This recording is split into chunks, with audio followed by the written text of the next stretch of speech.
in a statement made by the Russian Foreign Minister Sergei Lavrov, says the West is pitching India and China against one another. He said, take note of the current developments in the Asia-Pacific region, which the West has started calling the Indo-Pacific region to give its policy a clear anti-China orientation. He also says, expecting thereby to additionally clash our great friends and neighbors, India and China. All right, let's go across to Disha now for more. And Disha, give us more details of this statement that has been made by the Russian foreign minister. Yes, Gargi. In fact, he reiterated a claim that Russia has been making for a while, which is that the West's terminology when it comes to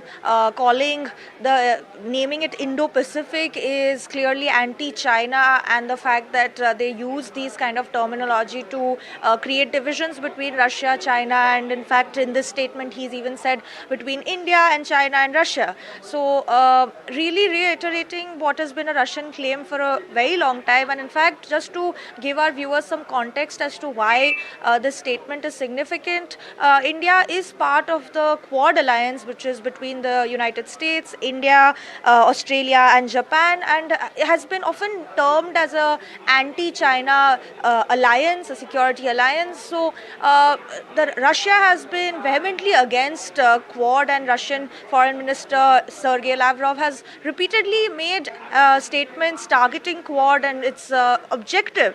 And now the statement coming in from Lavrov really reiterating that the West has been trying to use tactics to create a divide and conquer approach in this region by creating fractures between India, Russia and China is quite significant, because we're also seeing a lot of strained tensions between Russian President Vladimir Putin and US President Donald Trump over the past couple of months, because the Russian president has been stalling the ceasefire talks in the 3-year-long Russia-Ukraine war. So there has been simmering tensions between the two leaders, and now the foreign minister really coming out and targeting the West, saying that they're trying to create these fractures is quite interesting and quite crucially. Even apart from this, he even said that there needs to be a Eurasian alliance between all of the countries in this region to come together and come against these Western tactics.